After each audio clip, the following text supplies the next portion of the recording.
There are moments in royal drama when everything shifts, when the whispers become louder than the official statements, when the alliances that once seemed unbreakable suddenly fracture in silence. But even then, no one expected this. Because what would drive Oprah Winfrey, one of the most powerful, influential women on the planet, to block Meghan and Harry's contact completely? What pushes a billionaire media icon, who once sat with the couple in a global tell-all interview watched by nearly 100 million people, to suddenly freeze them out, ignore their calls, and put up a wall of silence thicker than any palace gate? But before we continue, please subscribe and turn on the notification bell for updates. Let me ask you something directly. Imagine you had a friend, someone you publicly vouched for, emotionally invested in, attached your reputation to, only for them to repeatedly call you, not to say hello, not to check on you, but to ask for things. For favors, for money, for access, for private jets, for protection, for doors to be opened that they could no longer open themselves. At what point does even the most generous person say, enough? That is exactly what insiders say happened. One day, Oprah stopped responding. Not a polite delay, not a let's talk soon, just silence, a full shutdown, a digital vanish. And Meghan reportedly didn't take it well. But as dramatic as that sounds, that's only the prologue to a much bigger story. Because behind closed doors, there is a rumor that Meghan Markle and Prince Harry are planning a massive 2026 trip to Australia, something many insiders claim is not sitting well with Prince William at all. And why?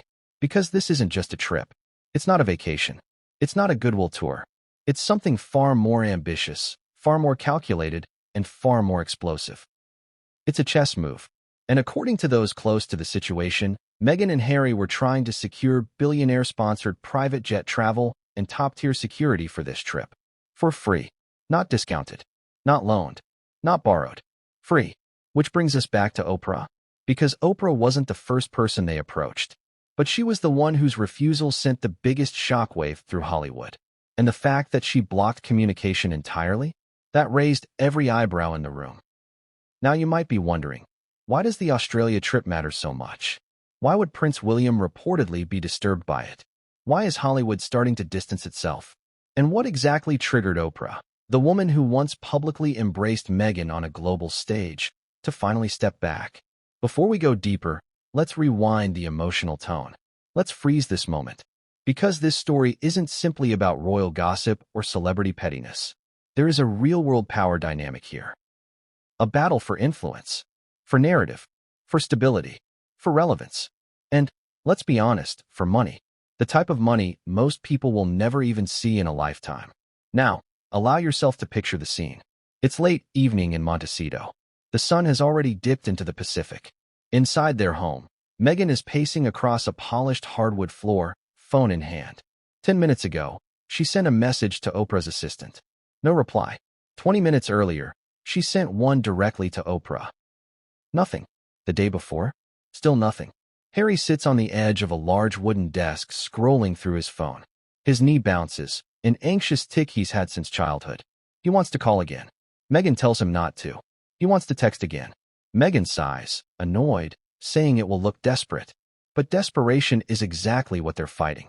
Because the 2026 Australia trip, if it fails, means more than a PR misstep. It means their brand, their image, their global relevance could slip further. And that thought terrifies them. Again, I want to turn this back to you. Have you ever watched someone who once had everything, support, fame, endless opportunities, slowly lose it, and scramble to regain it? It's uncomfortable. It's dramatic. It's emotional. But it's also human. And that's what makes this story so compelling. Beneath the headlines and royal titles are two people who feel pressure mounting from every side. Hollywood isn't calling. Netflix isn't offering new mega deals. Spotify walked away. Archewell isn't thriving. And now, even Oprah, their biggest ally in America, has quietly stepped off the stage. But what caused that moment? Some insiders say Oprah was tired of feeling like a resource, not a friend. Others claim Oprah felt blindsided by how the Sussexes used the interview to attack the palace more aggressively than she anticipated, putting her name in the middle of a royal hurricane she didn't sign up for. Still others say Meghan made one request too many. But here's where the plot sharpens. This story isn't just about blocked calls. It's about a much deeper trend. Powerful Hollywood figures stepping back, distancing themselves, and closing their doors. A signal that something major has shifted behind the scenes. Which brings us to the Australia trip. Why is it such a pressure point? Why does it matter? To understand that, we have to examine history, politics, legacy, and the tension between the brothers, William and Harry, that has never truly healed. But before that, there's an emotional truth we can't skip over. Harry and Meghan believed that Hollywood was their new home, their new kingdom, their new base of power. They believed the alliances they formed, Oprah, Tyler Perry, Ellen, Spielberg-level elites, would last forever. But alliances built on media visibility are fragile. Fame is conditional. Hollywood friendship lasts only as long as the spotlight does. And now that spotlight is dimming. Slowly, quietly, but undeniably. This is why the 2026 Australia strategy is so crucial. This trip isn't just about reconnecting with a Commonwealth country. It's about proving they're still relevant in the global conversation. It's about showing they can command crowds, headlines, attention. And according to rumors, Meghan is determined to make the trip feel like a royal tour. Even though she is no longer a working royal, and Australia has shown declining enthusiasm for the monarchy in general. Imagine that tension. A country debating republicanism, a royal family divided, a pair seeking relevance. And at the center of it all, Oprah Winfrey, who sees everything, hears everything, and has now chosen silence. Now, let's zoom out to the broader context, the emotional landscape behind the scenes.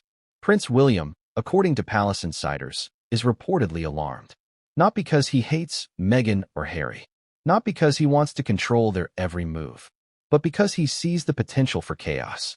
A mismanaged international appearance by the Sussexes could disrupt future royal engagements. It could create media confusion. It could pull attention away from the monarchy at a time when King Charles is struggling through health concerns and global instability. William's frustration, according to those close to him, isn't even about jealousy or personal resentment. It's about responsibility, duty, order, continuity. And Meghan? Her frustration is different. She feels stifled, misunderstood. She believes the palace still tries to sabotage her indirectly. She believes Australia is a chance to reclaim her narrative. But behind every plan, there is a cost. Which brings us back to Oprah.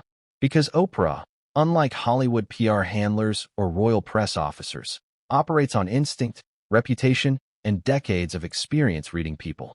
If Oprah steps back, it signals one thing. Something is off. Something isn't adding up. Something made her say, "I'm done."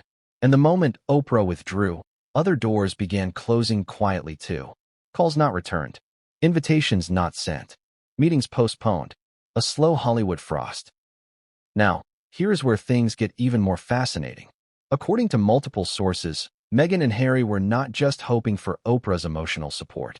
They were allegedly requesting access to her private jet for travel to Australia. They were also reportedly asking for help securing elite-level security sponsorship because traveling as private individuals, without taxpayer-funded royal protection, comes with astronomical costs. Security for a global-profile couple on a multi-country trip can cost upwards of $6 million. Let that sink in. $6 million. And that's a conservative estimate. So ask yourself, if you were Oprah, and someone you helped massively a few years ago now comes asking for multi-million-dollar favors, how would you react? Would you say yes? Would you avoid the conversation? Would you quietly block the number? These are not just numbers. These are decisions that affect reputations, friendships, and public perception. And here's a twist many people miss. Oprah is not just declining the request. She's distancing herself from the entire narrative, which raises the stakes. Because if Oprah won't back them, who will? This tension, this shift in alliances, sets the foundation for everything that happens next. And the deeper you go into this story, the more layered it becomes. There are emotional tensions, political consequences, financial strain, strategic missteps, and narrative conflicts all colliding at once. But the real turning point? It's what came after Oprah's silence. Because Oprah's decision was only the first domino. And when that domino fell, others began to fall too. And what came next would change everything. And no one saw it coming. It started with silence. Not a dramatic confrontation. Not a heated exchange. Not even a polite, carefully worded distancing message. Just silence. And for Meghan Markle, silence is far more terrifying than anger. Anger, she can respond to. Criticism, she can defend against. But silence? Silence means someone has made a decision. Silence means a door has already closed. And on that morning, the morning insiders say Meghan realized Oprah Winfrey was no longer responding. Something shifted in the Montecito air. Picture it. The sun had barely risen over the Santa Ynez Mountains. The sky was still a lavender-blue gradient. Meghan walked into the kitchen with her phone in her hand, expecting a message. A missed call. A voicemail. Something. Anything. There was nothing. No callback from Oprah. No email. No heart emoji. No let's talk soon. Just the stillness of an unanswered message sitting quietly at the bottom of the screen. And here's the important detail. For nearly 4 years, Oprah had never failed to respond. Even when traveling, even when swamped, even when filming, the legendary broadcaster always replied. Sometimes late, sometimes short, but always with warmth. Until now. Meghan refreshed the app. Nothing changed.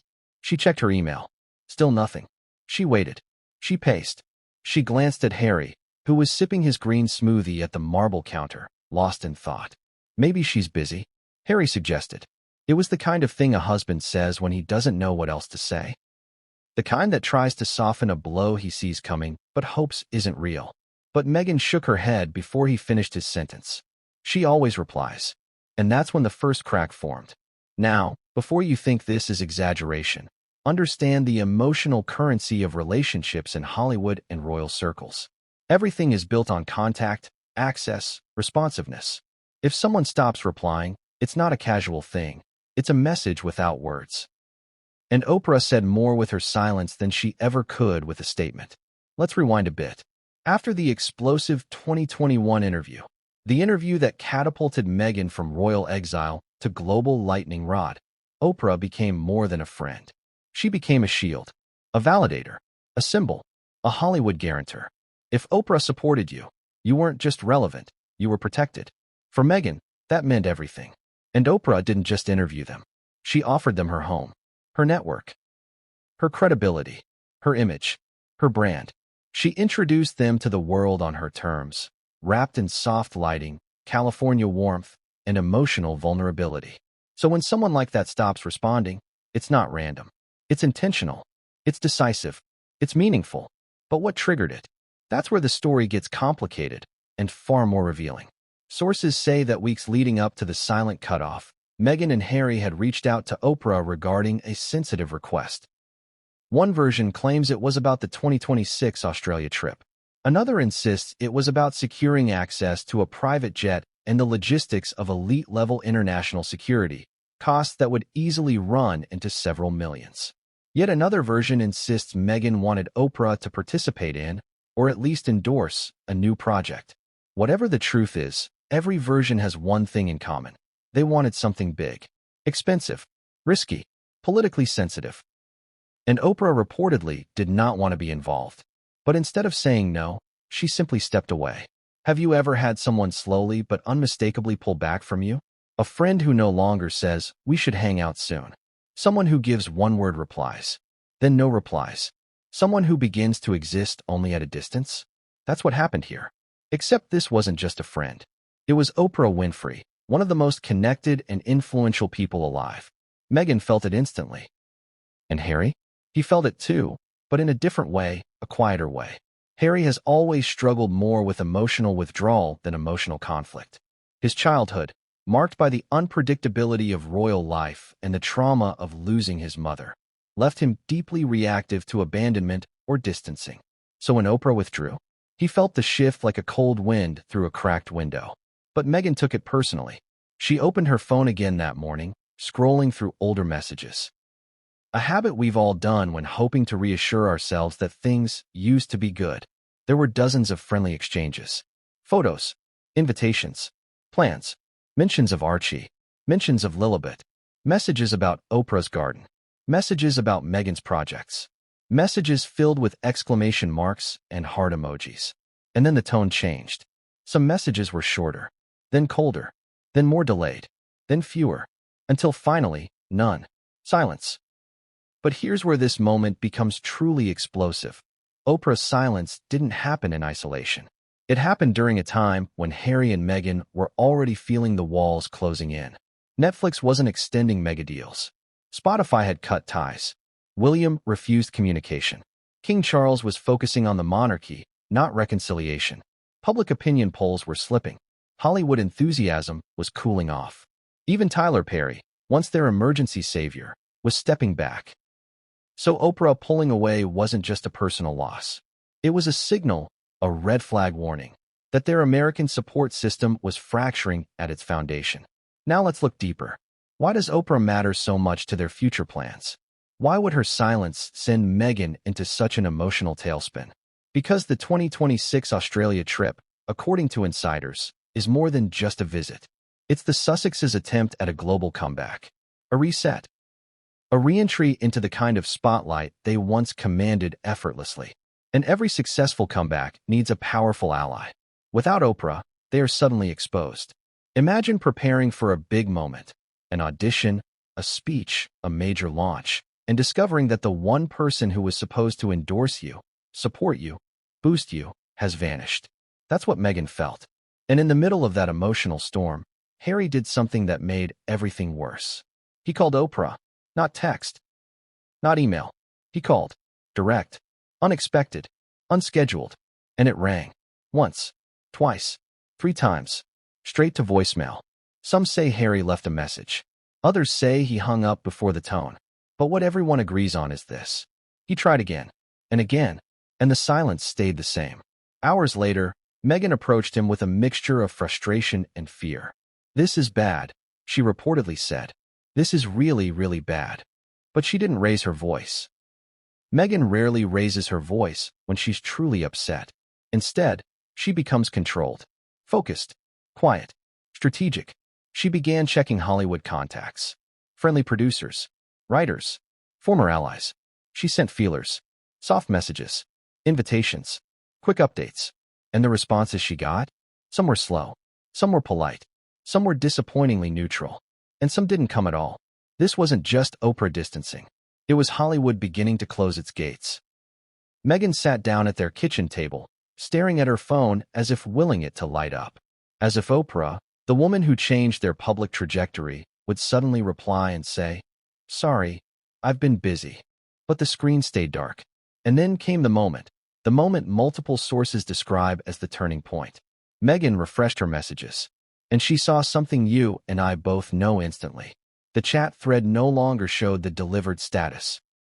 Her messages weren't even reaching Oprah's phone. Blocked. Let that sink in. Oprah Winfrey, global icon, media titan, billionaire philanthropist, had blocked Meghan Markle. Not unfollowed. Not muted. Blocked. For Meghan, it wasn't just rejection. It was humiliation. For Harry, it wasn't just confusion. It was confirmation that they were losing ground, and losing it fast. Now here's where it gets even more intense. Right after Oprah blocked them, a second Hollywood figure pulled away. Then a third. Then a fourth. Not because they disliked Meghan. Not because of politics. Not because of royal drama. But because Oprah stepping back sends a message in Hollywood that everyone understands.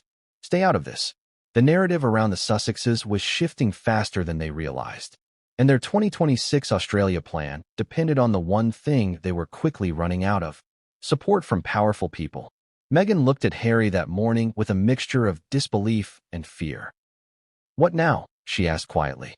And Harry, for once, didn't have an answer. Because he knew something Meghan didn't want to admit.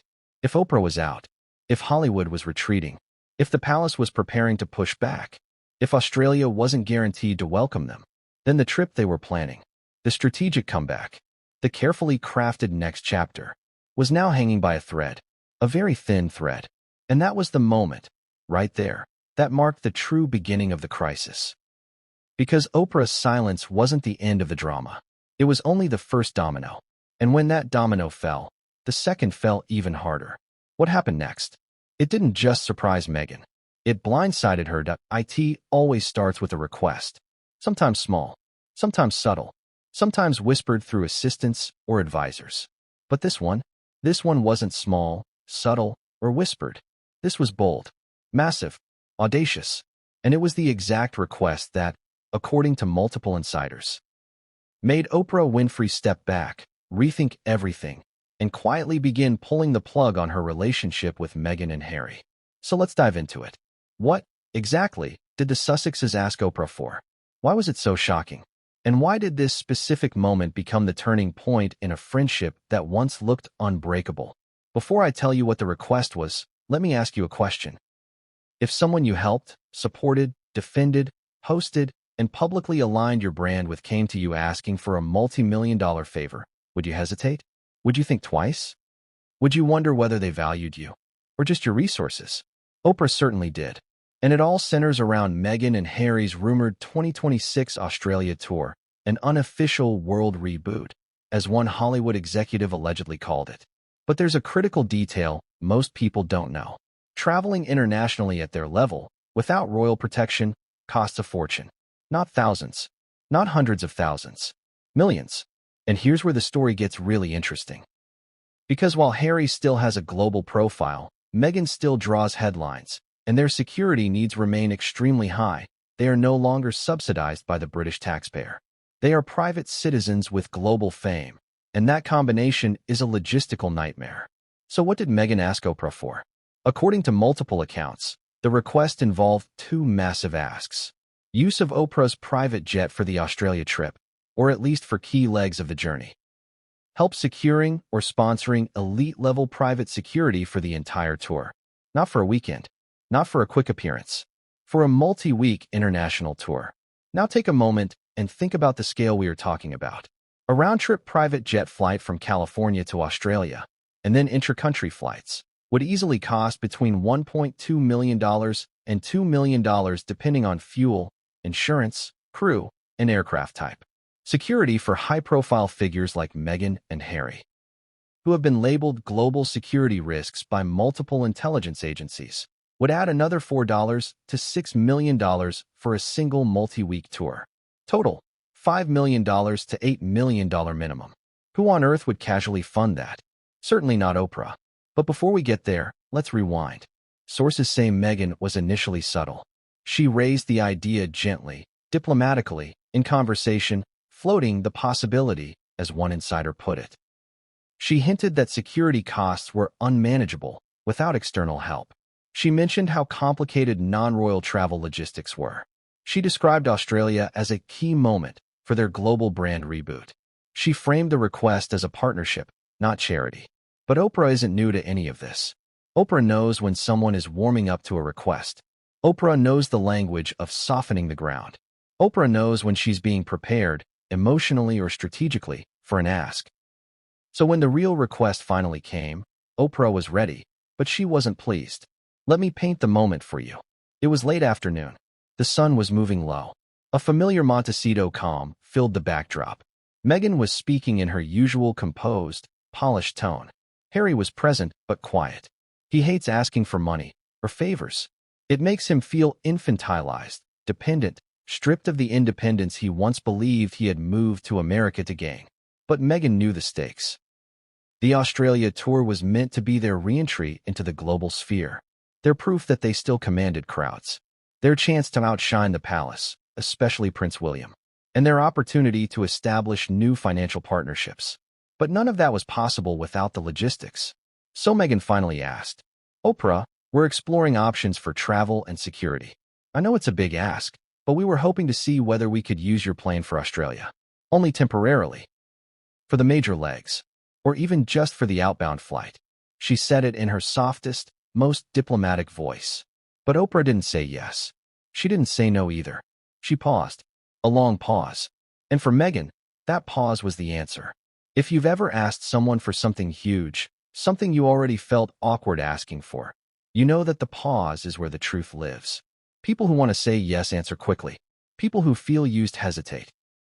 People who are calculating the optics, the risks, the implications, take their time. Oprah took her time. And then came the second ask. Security. Oprah, the security situation is incredibly complicated, Meghan said. We're trying to find a way to make this work responsibly. We were hoping you might know someone who could sponsor or assist with arrangements. Oprah's face reportedly changed. Not dramatically, not angrily, but subtly, just enough.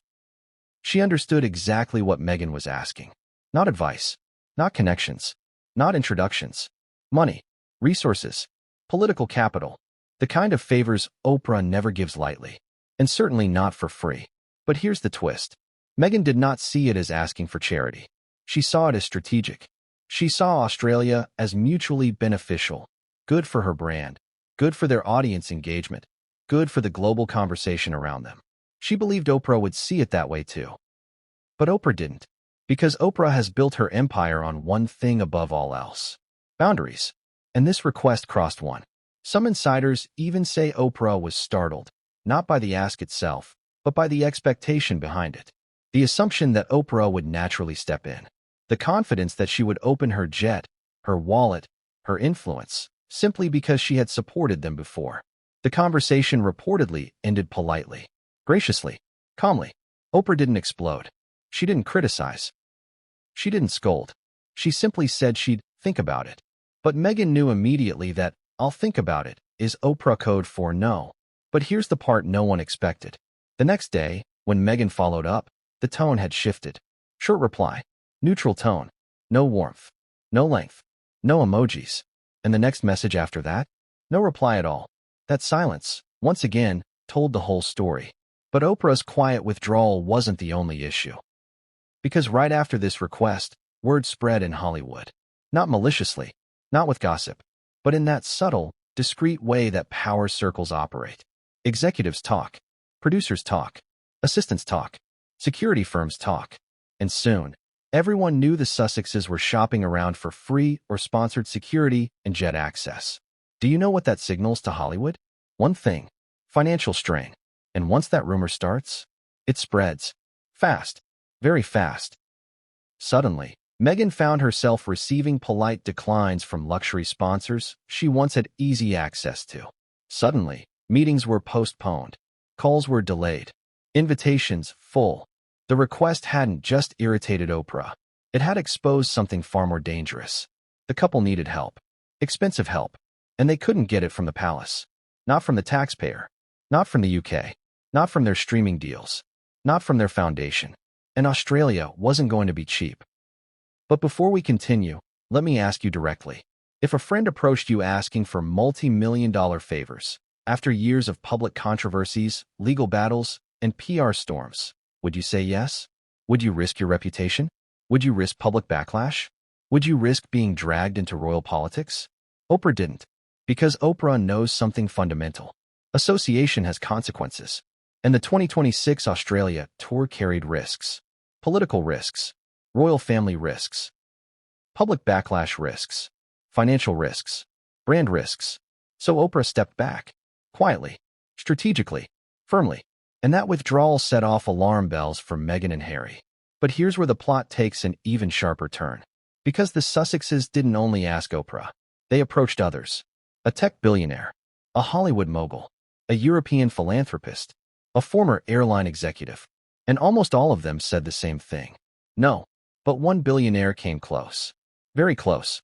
Until he saw the one detail that made him pull out instantly. And that detail would send shockwaves through their entire plan. But there's a moment in every Hollywood downfall when the phone stops ringing. Not suddenly. Not dramatically. Not with fireworks or scandal. It happens quietly. Gradually. Silently. First, the replies get shorter. Then the meetings get pushed back. Then the invitations slow down. Then disappear. It's a soft freeze. Never spoken aloud. Never written in an email. Never announced publicly.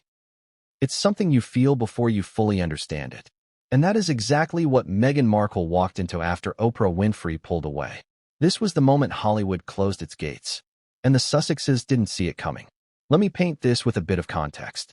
Hollywood adores novelty. Hollywood rewards power. Hollywood follows heat. But Hollywood runs from controversy that can't be monetized. And after the Oprah interview? After the Spotify breakup? After the Netflix disappointments? After the multiple public missteps? Meghan and Harry weren't hot. They were risky. And in Hollywood, nothing is more dangerous than a risk that doesn't pay off. When insiders say the wall closed, they don't mean people hated Meghan and Harry. Hate is noisy. Hate is public. Hate trends. What happened was worse. Indifference. And indifference is the true death of celebrity relevance. So how did it start? Right after the request to Oprah leaked into the quiet channels of Hollywood power. Because Hollywood isn't one industry, it's a web of overlapping networks. Executive assistants whisper to publicists. Publicists whisper to producers. Producers whisper to studio heads. Studio heads whisper to agents. And agents whisper to the billionaire funding circles that keep everything spinning. When Oprah stepped back, people noticed. When Oprah didn't respond, people understood. When Oprah blocked Meghan's number, people talked. Not in headlines. Not on social media. Behind doors. In private lounges. At industry dinners. On encrypted messaging threads where the real power lies. And it wasn't long before the phrase started circulating. Oprah's distancing herself. That one sentence changed everything. Because if Oprah, generous, loyal, empathetic Oprah, was stepping away, then something must be wrong. Now let's zoom in on Meghan's experience. It was a Tuesday afternoon. The sun was warm. She had a list, always a list, of Hollywood names to check in with about potential collaborations, partnerships, and projects. Nothing controversial. Nothing dramatic. Just business. Future planning. She texted a creative director she had met at a Netflix retreat last year. No reply. She emailed a well-known publicist she had been friendly with. Still no reply. She forwarded a message to a streaming executive she'd once had lunch with. Seen. No further response. But the real sting came when she reached out to a former co-star from her Suits era, one who used to be friendly, one who had celebrated her wedding, one who had previously checked in after the Netflix deal went live. Meghan sent a warm, friendly message. Hours passed. A full day passed. Nothing.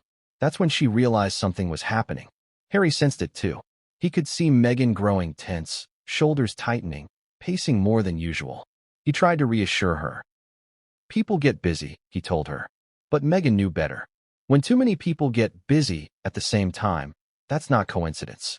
That's a shift. And that shift grew even more obvious when her PR team reached out to several outlets about potential coverage for a new initiative, something simple meant to boost visibility. Multiple outlets declined. Others ignored the pitch entirely. Even worse. A major magazine that once put Meghan on the cover politely replied, "We are not currently pursuing content in that direction." Translation: we're not touching this. Why? Not because Meghan wasn't interesting. Not because her story wasn't compelling. But because she was controversial in a way that no longer benefited their brands. Hollywood doesn't mind controversy. Hollywood loves controversy. But controversy must be profitable. And the Sussexes had entered the category no celebrity wants to fall into. Controversial and unprofitable.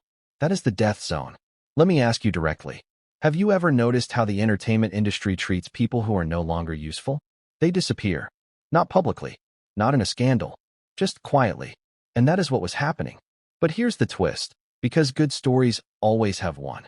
While Meghan felt the silence growing, Harry's warnings came from a different angle entirely. It happened at a private charity event he attended. A low-key gathering. No press. No cameras. Just wealthy philanthropists and Hollywood donors mingling in circles of quiet influence. Harry approached someone he believed had always been friendly, and asked if they might support an upcoming initiative. The man hesitated, shifted in place, smiled politely, and said, "Harry, we adore you. But right now is complicated." That one word, complicated, echoed in his mind the whole ride home. Because for Harry, complicated sounded exactly like no. And worse than no, it sounded like stay away. Harry didn't tell Meghan immediately. He tried to brush it off. He wanted to protect her from the growing sense of rejection. But Meghan saw it. She asked, "Did something happen?" Harry hesitated. And that hesitation was enough. Meghan knew. She always knows. And when Meghan senses rejection, it doesn't manifest as sadness at first. It comes out as strategy mode. She becomes sharper, colder, more analytical, more determined to fix the narrative. She asked Harry, "Who else did you talk to?" He listed a few names. She recognized every one of them. These were people who once toasted to their success, applauded their independence, and celebrated their departure from the monarchy. Now those same people were stepping back. Why? Because of something Harry didn't know yet. While Oprah's withdrawal was the spark, the real fire was spreading because of something far more damaging. Sponsors had begun quietly circulating reports about the Australia trip. Not official reports. Not verified documents. These were whispers, rumors that Meghan and Harry were seeking free accommodations, free travel, free security, and corporate-backed optics. In other words, a global tour without paying for the global tour price tag. And the moment Hollywood even suspects financial instability, that's when the freeze begins. Because nobody wants to be the one funding a failing PR campaign. Nobody wants to be the one underwriting a controversial couple's comeback. Nobody wants to take the risk unless the reward is guaranteed. And the reward was no longer guaranteed. But here's where the emotional reality hits hardest. Meghan didn't just feel Hollywood stepping back. She felt betrayal. She believed she had built bridges. She believed she had earned loyalty. She believed her circle, carefully cultivated, would protect her. But what she misunderstood is something anyone who's worked in entertainment knows. Hollywood loyalty is conditional. Hollywood friendship is transactional. Hollywood support is borrowed, not given. Meghan thought she was borrowing trust. Hollywood thought she was borrowing power. And power has an expiration date. The silence grew louder. Meetings that were once eager were now "we'll see." Executives who once laughed warmly were now difficult to reach. People who once praised Meghan's vision now subtly distanced themselves in conversations. And then came the blow that cut deepest of all. A well-known producer, who had once told Meghan she was Hollywood's future, made a private comment at a dinner party. Someone brought up Meghan. Someone else made a joke. And the producer reportedly said, "She needs a win. A big one. But nobody's willing to give her one anymore." That line spread quietly among the insiders. And Meghan heard it. Things like that always find their way back. And this wasn't just about Meghan feeling unliked. This was about Meghan realizing something had changed fundamentally. She was no longer the breakout star. No longer the media darling. No longer the fresh voice speaking truth to power. She was now seen as risky, costly, unpredictable, politically heated, and financially draining. Hollywood had already begun shifting its attention to new faces, new stories, new stars. And Meghan could sense that shift like a temperature drop. She wasn't being hated. She was being replaced. And nothing terrifies a public figure more than being replaced. But the worst part? She wasn't even being replaced by talent. She was being replaced by perception. Hollywood lives and dies on perception. And the perception now was clear. Meghan and Harry were a headache, a financial liability, a PR nightmare, a political hazard. And Oprah's silence confirmed it. But this chapter doesn't end with Meghan. Because if you think Hollywood distancing was painful, wait until you hear what happened with the billionaire who almost agreed to support their Australia trip. He nearly said yes. He was ready to fund it. Until he discovered one specific detail. One detail that changed everything. And made him withdraw instantly. And once he withdrew, the real panic began. When the rumors first reached Prince William, he didn't shout. He didn't slam a door. He didn't throw anything. He didn't even raise his voice. He simply said one word, under his breath, almost like an instinctive reaction. No. And according to the person in the room when he said it, the tone of that no was not mild, not neutral. It carried weight. It carried history. It carried wounds. Because this wasn't just about a trip. It wasn't about Australia. It wasn't even about royal optics. It was about something much deeper, much older, much more personal. But before we get to William's reaction, let's rewind the moment he found out. A senior aide entered his study at Windsor Castle, a stack of briefing notes in his hands. Calm tone, neutral face. "Sir, there's been discussion circulating," he said, "regarding the Sussexes planning a tour of Australia in 2026. William didn't look up at first. He continued reviewing paperwork, reading, signing, maintaining composure. But then he paused mid-sentence, pen hovering above the page. "A tour?" he asked slowly. "Yes, sir. A tour. The aide nodded. "That is the word being used." William leaned back in his chair, and something changed behind his eyes. Because a tour is not a casual word in royal circles. It implies structure. It implies formality. It implies diplomacy. It implies representation. To plan a tour without royal authorization is like planning a press conference on someone else's behalf. It steps on protocol. It disrupts hierarchy. It creates confusion in Commonwealth countries. And William knows Australia better than most royals. He knows the political tension. He knows the Republican sentiment. He knows how delicate the monarchy's presence is. He knows how easily the wrong appearance could fuel the wrong fire. But more importantly, he knows what Harry and Meghan represent in the eyes of the world. Royal enough to draw attention, not royal enough to represent the crown. A dangerous in-between. William finally set down the pen. Absolutely not, he said. That was the first break in the calm facade. Because William, more than anyone, understands the power of symbolism. He understands how a single photograph, a single handshake, a single moment can shift political tides in a Commonwealth nation. And Australia, more than many other nations, is sensitive to the idea of monarchy relevance. Now let me ask you something directly. If you were the future king, would you want two former working royals, controversial ones, touring a country that is actively debating whether it wants to cut ties with the monarchy? Would you want them shaping the narrative, influencing the press, meeting influencer politicians, gathering crowds, speaking on global stages without oversight? Of course not. And neither did William. Here's the part most people don't know. William had just approved early planning discussions for a future official royal visit to Australia that may align with King Charles's upcoming health accommodations. Meaning, the monarchy already had its own plan, its own timeline, its own strategy. Harry and Meghan's rumored trip would stomp straight through those plans like a bull running through a palace ballroom. A completely unauthorized wild card. And William hates wild cards. But the real tension began when William asked one simple question. Who told them they could do this? The aide hesitated. Sir, it appears the trip is not official. Not official? Then why is it being labeled a tour? Silence. Because the answer was obvious, yet dangerous to say aloud. The Sussexes wanted it to look official. They wanted royal optics without royal permission. They wanted the prestige without the responsibility. They wanted the global stage without the chain of command. William put his hand against his forehead and exhaled slowly. Because this wasn't the first time. Not even close. Ever since Harry left the royal system, William has been forced, again and again, to play cleanup, to manage diplomatic confusion, to correct international misunderstandings, to reassure governments that the Sussexes do not speak or act on behalf of the crown. And now, once again, he faced the same nightmare. The world, especially the Commonwealth, still views Harry and Meghan with royal weight. They can't escape it. They can't erase it. They can't separate their celebrity from their monarchy ties. And William is left to manage the fallout every time. But this time, there was something else, something more personal, fueling his frustration. Because Australia wasn't just another Commonwealth nation. Australia was foundational to William and Harry's royal upbringing. Their mother, Princess Diana, adored Australia. Their parents' early tours there were iconic. Diana's connection with Australian crowds shaped global royal history.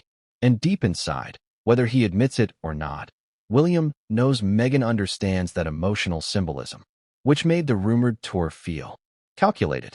The kind of move that mimics Diana's legacy. The kind of imagery Meghan has been accused of leaning into before. The kind of tour that could generate sympathy, headlines, emotional resonance. The kind of story that could overshadow the royal family entirely. William stood up and walked to the window, pulled the curtains slightly with his finger, stared into the cloudy afternoon sky. Not again, he murmured, because he knows something the public rarely sees. The monarchy survives on unity, on control, on consistency, on coordinated image. And Harry and Meghan's independence threatens all of that. But while William's frustration was building, something else was simmering underneath. Fear. Not fear of Meghan, not fear of Harry, not fear of the trip, fear of confusion, fear of misinterpretation, fear that Australians, already skeptical of the monarchy, might misinterpret Harry and Meghan's presence as a sign of division within the royal family. And William is painfully aware. A divided monarchy is a dying monarchy. So the stakes were enormous. Now here's the twist, the emotional layer beneath the political worry. William also felt hurt. Yes, hurt. Because even after everything, after the interviews, after the accusations, after the Netflix documentaries, after the personal betrayals, William still expected Harry to know where the invisible line stood. Harry had always known royal rules. Harry grew up understanding protocol. Harry lived the monarchy structure. Harry knew better. So for William, this wasn't just inappropriate. It was personal. "You don't do this," William said quietly, almost to himself. "Not like this. Not without speaking to us. Not without speaking to me." Because despite the fractured relationship, there's a piece of William that still believes Harry should know better. But the emotional wound deepened when another detail reached William. The Sussexes were allegedly trying to secure sponsorship for the trip. Not royal funding. Not charitable funding. Corporate sponsorship. Private money branded as a public tour. And for William, that crossed another line. Because if Harry and Meghan successfully held a corporate-backed pseudo-royal tour in Australia, it could blur the monarchy's formal structure, confuse international protocol, set a dangerous precedent, and imply that anyone with a royal title can conduct diplomatic-style tours, something no future monarch can afford. Now let's shift to something more intimate. William walked back to his desk. He picked up a framed photo of him and Harry as teenagers, laughing, carefree, brothers long before the world intruded. He stared at the image. Not angrily, not mournfully, just heavily. Because deep down, William knows exactly what Harry wants. Purpose, validation, relevance, a role. Harry didn't want to be the spare, but he also doesn't know how to not be royal. And William fears Meghan is steering Harry toward roles that mimic royalty without respecting the boundaries that define it. So when William found out about the 2026 Australia plan, it wasn't jealousy. It wasn't rivalry. It wasn't pettiness. It was dread. Not for himself. Not for Harry. But for the monarchy. And what it might become if this trip goes ahead. But here's the part nobody expected. William wasn't the only royal furious about the rumors. Someone else. Someone powerful, someone strategic, someone with far more influence behind the scenes, reacted even more intensely. And that reaction? That's where the next escalation began. Because while William's no was firm, hers was explosive, and her involvement changed the entire trajectory of the story. Who was she? And what did she do the moment she heard the news? Australia isn't just a location on a map for the royal family. It's a battleground, a stage, a symbol. And for Meghan Markle, it represents something far more powerful. A chance at resurrection, a chance at reinvention, a chance at reclaiming the narrative that slipped through her fingers the moment she and Harry stepped away from royal life. But to understand why the 2026 Australia tour is so emotionally and politically charged, we need to go back to the beginning, back to history, back to one woman whose shadow shapes every move Meghan makes and every headline Harry reacts to. Princess Diana. Because Australia, whether Meghan admits it or not, is Diana territory. And that's where this story becomes piercingly personal. Let's start here. Why Australia? Why 2026? Why now? Ask Meghan privately, and she will tell you something that sounds polished, diplomatic, perfectly rehearsed. Australia is important to us. The people have always shown Harry and me such warmth. We want to connect, give back, show our gratitude. It sounds beautiful. It sounds gracious. It sounds sincere. But Meghan knows, and Harry knows, and Oprah knew, and Prince William definitely knows. That's not the full truth. Because what Meghan wants is deeper than gratitude. She wants redemption. She wants a global stage again. She wants crowds. She wants flashbulbs. She wants resonance. She wants legacy. And Australia is the perfect place for it. Why? Because there is something magical about Australia when it comes to royal public opinion. Australia made Diana. Australia immortalized her warmth and charisma. Australia shaped the global myth of the people's princess. Even decades later, photos of Diana holding Australian children, laughing with crowds, and connecting effortlessly still dominate royal documentaries. And Meghan knows that history. She knows the imagery. She knows how it shaped global sympathy. She also knows how Diana became the embodiment of a royal outsider. Someone adored for her authenticity, criticized for her independence, and ultimately destroyed by the institution she was supposed to represent. Does Meghan compare herself to Diana? Not openly, but you can feel it in her choices. You can see it in her posture. You can hear it in the way she speaks about being unprotected, misunderstood, silenced, targeted. Meghan doesn't want to be Diana. She wants Diana-level influence. And Australia is the only place outside of the UK where that kind of emotional resonance still exists. But there's more. something far more strategic. Australia is one of the biggest Commonwealth nations. It has a complex relationship with the monarchy. It has a passionate Republican movement. And public opinion swings like a pendulum depending on global royal narratives. Meaning, a successful, emotionally powerful Sussex tour could influence national sentiment. A well-crafted appearance could shape headlines. A powerful speech could trend globally. A single emotional moment could go viral. A child's hug could spark sympathy.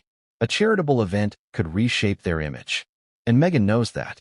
She always knows where the emotional pressure points are. But there's another layer to this story, one even more revealing. The Australia tour of 2018. Because that was the moment Meghan fell in love with fame. Before Netflix. Before Spotify. Before the Palace Wars. Before Oprah. Before the books. Before the controversies. Before the brand fractures. Back in 2018, when Meghan was still adored by the media and the royal family was presenting a unified front, Australia welcomed her like a superstar. Crowds screamed her name. Children held signs with her face. Newspapers praised her modernity. Social media exploded with admiration. For Meghan, it was intoxicating. One former staffer said the 2018 tour lit something inside her. A hunger for a level of attention she had never experienced even during her Hollywood days. Meghan felt global relevance. She felt adored. She felt powerful. And she never forgot that feeling. So naturally, she wants it back. The 2026 tour isn't a trip. It's a return to the peak. A rerun of the only moment she felt unanimously celebrated. But here's where the story twists sharply. Because Meghan doesn't just want Australia. She wants to do it without the royal family. Without their rules. Without their structures. Without their oversight. Without their script. She wants to do it her way. Her narrative. Her team. Her camera crews. Her agreements. Her monetization. And that's where the real danger lies. Because let's be brutally honest. A Sussex tour of Australia, independent from the royal family, wouldn't just be a PR event. It would be a political event. And in a country that is actively debating ditching the monarchy, that's gasoline on a fire. Prince William understands this perfectly. So does King Charles. So does Princess Anne. So does every senior royal advisor. Which is why the moment the rumor leaked, William reacted the way he did. But this chapter isn't about William's reaction. That was chapter 4. This chapter is about why Meghan is so determined. And the answer is simple. Australia offers her a stage the United States cannot. America has moved on. New scandals, new celebrities, new controversies. Hollywood isn't interested in her brand the way it was in 2020. Media fatigue has set in. But Australia? Australia still remembers 2018 Meghan. Before Netflix. Before Spotify. Before the tabloids turned. Before the interviews created global backlash. Before the book. Before the royal battles became public warfare. Meghan wants to recapture that magic. And she doesn't want to do it quietly. She wants cameras. She wants crowds. She wants emotional arcs. She wants a narrative comeback moment. And if you think I'm exaggerating, consider this. Every PR strategist Meghan has ever worked with has emphasized the importance of optics that travel globally. Nothing travels globally like a royal-esque tour, especially in Australia. And Meghan knows how to create those optics. Walking into hospitals, speaking to women's groups, visiting indigenous communities, holding babies, taking photos with schoolchildren, having emotional moments during charity visits. All of these would go viral. All of these would overshadow the royal family's official activities. All of these would reset the image she feels the world misunderstood. But here's another twist, one few people consider. Australia is one of the few countries where Meghan can draw big crowds without being a working royal. In the UK? Not possible. In the US? Interest has cooled. In Canada? Too politically sensitive. In South Africa? Too risky. In New Zealand? Too small for a major comeback. Australia is the perfect storm. Global visibility, emotional resonance, political tension, media attention, royal history, public fascination, and enough distance from Windsor to operate independently. But Meghan has one more motive, one that is deeply emotional, reclaiming her narrative from the palace. When she looks back at 2018, she remembers something painful. She wasn't allowed to control her narrative during that tour. Everything she did was scripted. Every appearance was choreographed. Every speech was edited. Every crowd interaction was monitored. Every outfit was approved. Every conversation was briefed. She was a royal figure, seen, adored, but controlled. Now, she wants to be seen, adored, and in control. She wants a Diana moment, without being trapped in Diana's cage. She wants the visibility, without the monarchy's leash. She wants the emotional connection, without the institution claiming ownership of it. She wants the platform, without the palace. And that is why she is willing to risk so much for Australia. But here's the part that even Meghan may not fully realize. Australia remembers 2018 Meghan, but Australia also remembers the mess that came after. They remember the exit. They remember the accusations. They remember the claims about racism, mental health, royal cruelty. They remember the fallout. They remember being indirectly pulled into a global family war. Meghan sees Australia as an opportunity. Australia sees Meghan as a gamble. And that tension alone could reshape the entire public reaction. But what Meghan didn't anticipate was this. Someone inside the Australian political arena, not a royal, not a Hollywood figure, but a politician with significant influence, was already preparing a response. A response that would ignite the next major conflict. And it all began with one private email that it always starts with a leak. A message whispered to the wrong person. A document forwarded one time too many. A private plan slipping, quietly, into the hands of someone who wasn't supposed to see it. And that's exactly what happened with the email that exposed the inner workings of Meghan and Harry's rumored 2026 Australia tour. The email didn't trend on Twitter. It didn't appear in tabloids. It didn't explode across social media. It didn't surface in official government channels. It moved quietly, through private inboxes, through political back channels, through corporate circles, through PR agencies. A tiny spark in a dark room. But one spark is all it takes to burn down a house. This wasn't just any email. This was the PR blueprint for Meghan and Harry's Australia comeback.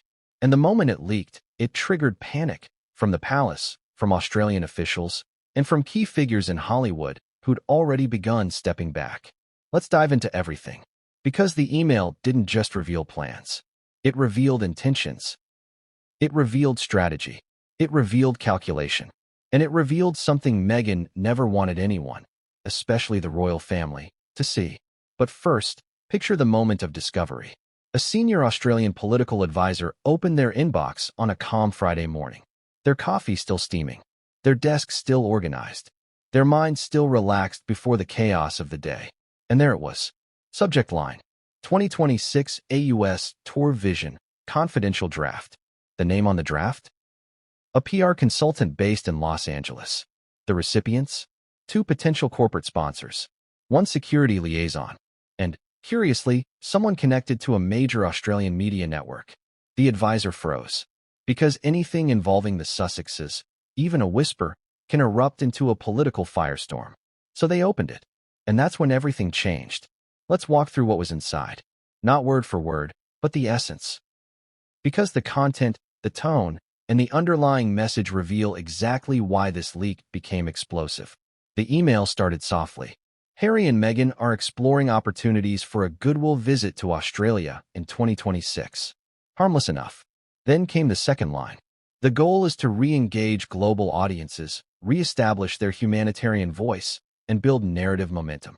Narrative momentum. Think about that phrase for a moment. Not family reconnection. Not diplomatic outreach. Not Commonwealth support. Narrative momentum. That's PR language for image rehabilitation, brand rebuilding, and reasserting control of the storyline. And that wasn't even the part that caused concern. Because the next section shifted the tone from goodwill to rebranding mission. The visit is an opportunity to reposition the Sussexes as global humanitarians independent of the royal family. There it was.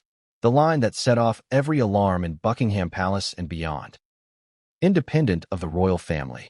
Let me ask you something directly. Why would a couple who left the monarchy, but still profit from its fame, want to draw worldwide attention while insisting their work is independent from the institution that gave them their platform? What does that look like? What does that imply? What does that risk? Australian officials immediately clocked the danger. A high-profile visit framed as an independent humanitarian tour creates political confusion. Are they representing themselves? Are they representing their foundation? Are they representing the crown? Are they representing a private billionaire? Nobody knew. And that ambiguity alone could stir diplomatic mess. But the email went further. It laid out a detailed plan, an itinerary structure that mirrored royal tours almost exactly. Here's the outline it included.